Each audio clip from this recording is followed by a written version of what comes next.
사랑하는 벙커원 교회 교우 여러분, 2021년 하반기가 시작됐습니다. 7월의 첫날, 오늘 목요일 아침에 보리떡 함께하도록 하겠습니다.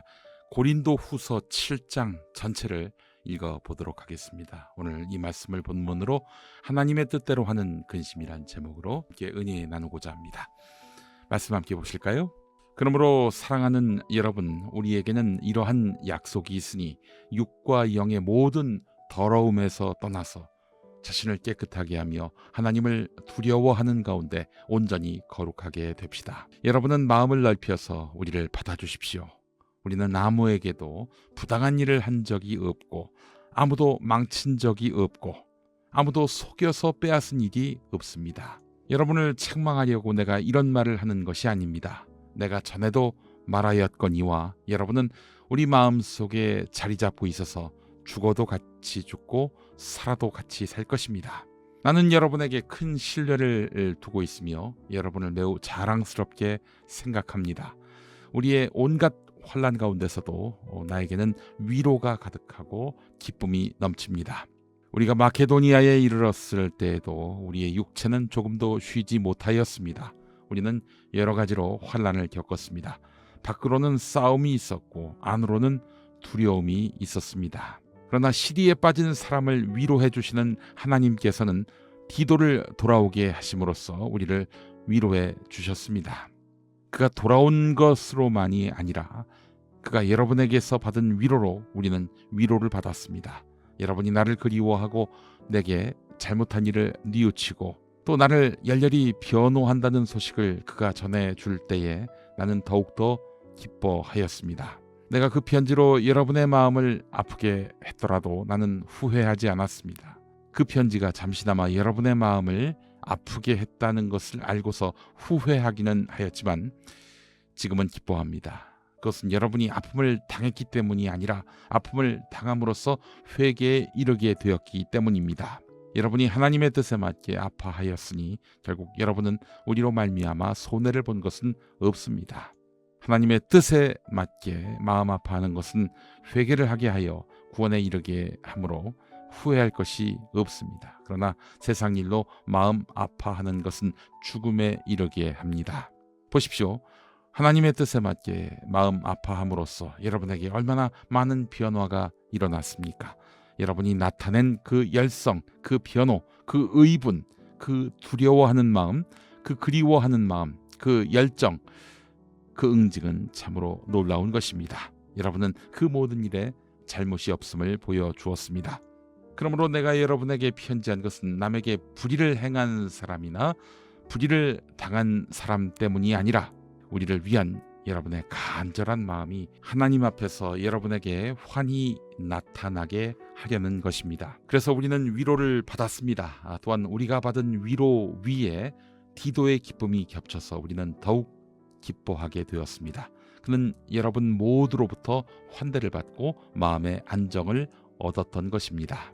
내가 여러분을 두고 디도에게 자랑한 일이 있었는데 여러분이 나를 부끄럽게 하지 않았습니다. 우리가 여러분에게 모든 것을 진실하게 말한 것과 같이 우리가 여러분을 두고 디도에게 말한 자랑도 진실한 것으로 드러났기 때문입니다. 디도는 여러분 모두가 두렵고 떨리는 마음으로 자기를 영접하고 순종한 것을 회상하면서 사랑하는 정을 더욱더 여러분에게 기울이고 있습니다. 우리가 여러분에게 모든 것을 진실하게 말한 것과 같이 우리가 여러분을 두고 디도에게 말한 자랑도 진실한 것으로 드러났기 때문입니다. 오늘 본문 함께 읽어봤습니다. 좀 길었죠? 네, 보리떡 이제 7월 맞아서 7월호로 진행하고 있습니다.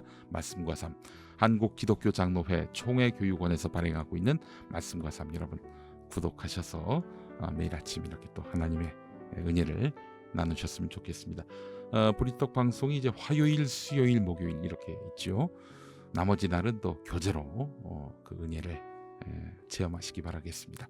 자, 전화번호 02393-0847번 여러분 기억해 주시기 바라겠습니다. 자, 이 코로나19 때문에 몸을 많이 움직이지 못합니다. 그런데 어떤 연구에 따르면 몸을 많이 움직이지 않은 만큼 마음의 불안과 근심이 크다고 합니다. 이럴 때에는 기도 열심히 하면서 또 마음의 불안을 가라앉히는 방법도 있겠습니다만은 요가 같은 게 좋다고 합니다. 요가가 단기간에 좋은 효과를 발휘한다는 연구 결과가 나왔습니다. 요가를 기독교인이 하는 것은 적절치 않다 이렇게 생각하는 분들이 있는데 요가는 하나님의 창조물 아닙니까? 예. 저는 그렇기 때문에 이것을 선용할 필요가 있다라는 생각이 듭니다. 자, 불안이나 초조감이 있으시면은 한번 움직여 보세요. 요가까지는 아니더라도 동네 한 바퀴 걸어서 도는 것만으로도 큰 변화를 느끼실 수 있을 겁니다. 근데 요즘 또 비가 갑자기 쏟아져 가지고 낭패 보실 수도 있을 텐데 우산을 준비하시면서 동네 한 바퀴 도시면서 이 어려운 시기를 이겨내시기 바라겠습니다. 근심 때문에 오늘 우리가 이 이야기를 하는 건데요. 아마 근심은 사람이 죽는 날까지 계속 안고 가야 하는 운명과도 같은 것이다 이런 생각이 듭니다. 사도 바울은 오늘 고린도 교회에 보낸 두 번째 편지에서 근심을 언급하는데 근심이 두 가지라고 했어요. 보시는 대로 첫 번째 세상 근심입니다. 세상 근심은 그 목적지가 사망이라고 했어요. 예. 또 하나의 근심이 있습니다. 하나님의 뜻대로 하는 근심인데 이 근심의 끝에는 구원이 있다라고 말합니다. 예수님은 세상 근심하지 말라고 하셨어요. 요한복음 14장 1절 여러분 너희는 마음에 근심하지 말라. 하나님을 믿으니 또 나를 믿으라. 이렇게 말씀하셨고요. 예. 마태복음 6장 31절 보더라도 너희는 무엇을 먹을까 무엇을 마실까 무엇을 입을까 염려하지 말라. 이러셨지 않습니까? 예수님은 세상에 대한 근심을 하지 말라고 하셨어요. 자, 세상에 대한 세상 일에 대한 근심은 불신앙의 표시기도 합니다. 영국의 위대한 기도의 아버지로 불리는 기도의 성자로 불리는 조지 뮬러 이런 말을 했습니다. 염려의 시작은 신앙의 끝이다. 염려의 시작은 신앙의 끝이다. 그러나 신앙의 시작은 염려의 끝이다. 우리가 예수 그리스도를 믿는다. 그분이 우리 삶을 지배한다라고 믿는다면은 염려가 있을 수가 없어요. 앞서 우리 염려 두 가지라고 했죠. 근심이 두 가지라고 했는데 세상 근심은 예수 그리스도를 믿음으로써 다 지워져야 합니다. 이 세상 근심을 안고 가면서 예수님을 믿는다는 것은 어불성설이고 언어도단입니다. 예. 종교개혁자 마틴 루터도 이런 말을 했습니다. 친구한테 보낸 편지에 이런 메시지를 남겼는데요. 문제가 커서 마음이 나약해지고 그렇게 해서 근심이 쌓이는 거 아니다. 문제가 커서 마음이 나약해져서 근심이 쌓이는 게 아니라 불신앙 때문에 근심이 쌓인다. 이렇게 말합니다. 그렇습니다. 문제가 복잡하고 해법이 보이지 않아서 근심이 쌓이는 게 아니에요. 우리에게 신앙이 없기 때문에 근심이 쌓이는 것입니다. 여러분. 하나님이 우리의 소망인 이유는 이렇게 마음에 염려가 있을 때 마음에 그늘이 질 때 이렇게 해결사로 오셔서 그 고통을 그 고민을 녹여 주시기 때문에 그분이 우리의 소망인 것입니다. 믿으시면 아멘 하셔야죠. 네. 믿으시면 아멘. 큰 소리로 아멘. 두 손 들고 아멘. 아멘. 네, 그래요. 자, 오늘 말씀드린 대로 고린도 후서입니다. 바울이 고린도 교회에 보낸 또 다른 편지입니다. 단 두 통만 보낸 게 아니에요.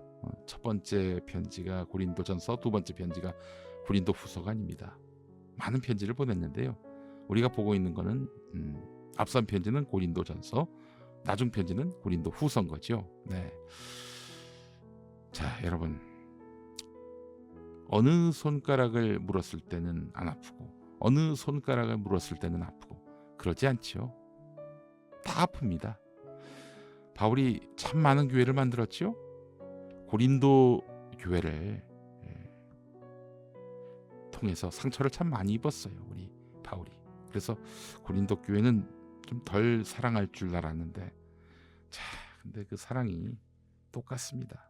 정말 진심으로 사랑했어요. 우리 자녀도 그렇지 않습니까? 어느 자녀는 나에게 소중하고 또 어떤 자녀는 소중하지 않고 그런 게 어디 있어요. 예. 바울은 사실 고린도 교회에서 상처를 많이 받았다고 말씀드렸습니다. 자기가 만든 교회임에도 불구하고 교인들로부터 질시와 비난을 받았습니다. 의심까지 받았어요. 비난 받았다고 말씀드렸죠. 이것 때문에 정말 마음의 상처를 많이 입었습니다. 이런 얘기도 들었던 것 같아요. 저 사람이 무슨 자격으로 교회를 만들지? 그래서 참 눈물로 지새운 날들이 많았고요. 편지를 보냈어요. 그래서 고린도 교회에다가 눈물로써 애통한 마음으로 그렇게 보냈는데 근데 디도가 답장을 보냅니다. 사실은 바울이 자기가 눈물로 쓴 편지로 인해서 고린도 교회 교인들이 실망하고 시험에 들 줄 알았어요. 낙담할 줄 알았어요. 근데 웬일입니까? 디도가 바울 선생님, 당신을 이 고린도 교회 교인들이 너무나 그리워합니다. 그리고 당신 마음을 아프게 한 일에 대해서 뉘우치고 있어요. 이런 편지를 받았습니다. 얼마나 기뻤겠어요. 얼마나 행복했겠어요. 그렇죠. 고린도 교인들에게 고마운 마음에 또 더 큰 사랑을 품게 된 마음에 편지를 또 씁니다. 그 편지가 바로 오늘 고린도 후서지요. 이때 바울은 보다 안도하는 마음으로 또 편지를 씁니다. 그게 바로 고린도 후서 오늘 7장입니다. 바울은 세상에 두 가지 근심이 있다라고 말했다고 앞서서 제가 말씀드렸죠. 세상의 욕심을 따라 일어나는 근심, 곧 불신앙이 원인인 근심이 있습니다. 예, 이건 어떻게 하라고 했습니까? 잊어라, 무시하라. 이거 아닙니까? 예수를 믿는다면은 그런 근심은 내려놓아야 한다. 이거 아닙니까? 근데 또 다른 근심이 있습니다. 성경은 모든 종류의 근심을 하지 말라고 한 게 아닙니다.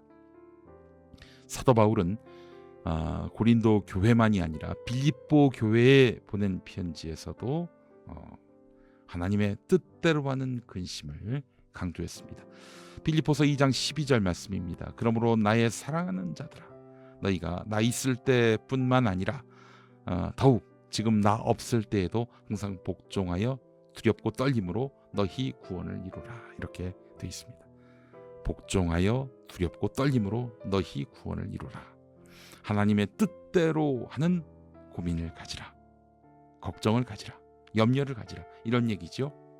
하나님의 뜻대로 하는 근심은 어떻게 하면 하나님의 일을 잘할 수 있을까? 이런 고민이기도 하지만 어떻게 하면 내가 이웃을 또 내가 형제를 더 잘 사랑할 수 있을까? 이 공동체에서 어떻게 하면 내가 더 평화를 위해서 일할 수 있을까 하는 고민입니다.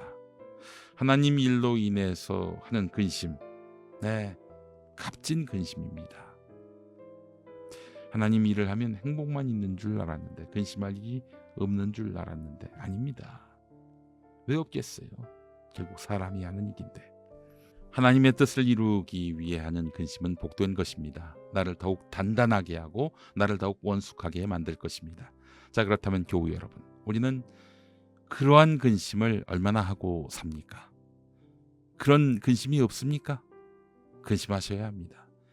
그런 근심이 없는 것에 대해서 근심하는 것으로부터 그런 근심을 해야 합니다. 그런 근심이 없는 것에 대한 근심을 하시기 바랍니다. 그런 근심도 좋습니다. 그런 근심으로부터 시작되는 선한 근심입니다. 나의 욕망, 나의 진로만을 위한 근심은 이제 내려놓읍시다. 그런 건 잊어도 돼요. 더 선하고 더 이타적인 근심을 가지면, 먼저 그 나라와 의를 위한 근심이라면 하나님은 우리의 세상적 근심을 지워주시면서 우리에게 이익을 주실 것입니다. 구원은 내가 믿는다고 해서 무조건 주어지지 않습니다. 내가 믿는 믿음을 하나님이 보시고 고개를 끄덕이시고 오케이 사인을 내시고 의롭다라고 하셔야만 합니다. 그러므로 우리는 내 믿음이 과연 하나님이 인정하시는 믿음인지, 항상 두렵고 떨리는 마음으로 하나님이 괜찮다고 하시는 믿음인지 진지하게 근심하면서 살펴야 하겠습니다. 하나님을 위한 근심에는 내 잘못을 돌아보는 회개하는 마음도 있습니다. 회개 역시 하나님을 위한 근심 중에 하나입니다. 바울은 우리의 삶 가운데에서 하나님의 뜻을 이루기 위해 내 안에 정결해야 할 과제가 없는지 돌아보라고 이야기합니다. 자, 그러한 선하고 의로운 근심과 회개가 넘쳐날 때 우리와 늘 함께 하시는 하나님은 우리 삶을 더욱 풍요롭게 하시고 우리 가운데 고통의 시간들을 줄여주실 것입니다. 근심 없이 살기보다는 좋은 근심, 하나님에게 선하고 의미 있는 근심을 안고 살아가는 우리 벙커원 교회 교우 여러분이 되시기를 바랍니다. 기도하시겠습니다. 은총의 하나님, 우리가 세상 근심에 사로잡히지 않게 해주시고 후회할 것이 없는 구원에 이르게 하는 회개를 이루게 하옵소서. 그리고 하나님의 뜻대로 하는 근심을 하게 하옵소서. 그 근심을 안고 살아가는 오늘 하루가 되도록 인도하옵소서. 예수 그리스도의 이름으로 기도합니다. 아멘.